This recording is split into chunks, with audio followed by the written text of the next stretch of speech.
representing the community in Milton Council for 12 years, and now I'm the candidate in the upcoming by-election. As far as the quarry is concerned, I had the opportunity several times in the council to vote against this proposal, and that council vote during that time, including the votes that happened after I left, the council were not conditional. So the council opposition to the quarry, including the time that I was there and I voted against this proposal, was not conditional that if residents didn't want it, then we don't want it. It's based on facts saying this is the right proposal and therefore we don't want it.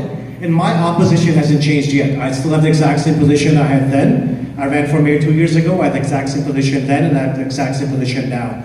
And just so it turned out, last night I actually ran into the premier at a dinner. We were together. And I asked him this question. I said, hey, I'm going to this meeting tomorrow. What do I tell them? And he said, and I quote, I said it wasn't going to happen. I'm going to keep the promise. It's not going to happen. That's a direct quote from him. Now, I do want to draw a parallel with the CN proposal. Thank you for bringing that up. The CN intermodal proposal was in my ward. It first came up in 2014, 10 years ago. So, we opposed it. Councilor Lee is there in that ward as well. We spent a lot of time working together on that proposal.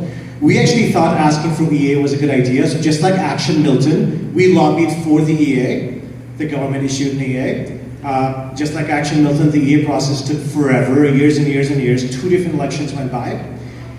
Just like I know it's going to happen in this case, the EA process found that there are human health concerns that could not be mitigated. There was no solution to it. Great, and I think it's going to happen here as well. Unfortunately, in that case, the government, the Liberal government, approved the process regardless. And so we had to go take them to the court. We took the government to the court. And as the lawyer mentioned, the result came out just last month where the court said, hey, you have to follow the law as well. That's also what they said. You have to follow the law and you can't ignore your own EA process. And because your own process found that the human concern could not be mitigated, you have to address that. The court said, by the way, you have the power to approve, but you can't approve ignoring this. So this EA process, let it go through, it's going to find the exact same thing the CN intermodal EA process found.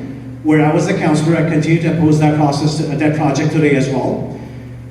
Once it happens, the premier will put an end to this, just as he promised, just as he reiterated to myself, and just as he's happy to come to Milton anytime and reiterate, it's not going to happen. Just let it play out. Lastly, I do want to mention real quick, since it is election time and I think I'm getting a thing. You know what? I'll integrate the last part in a question, so I'll leave it at that. Thank you very much.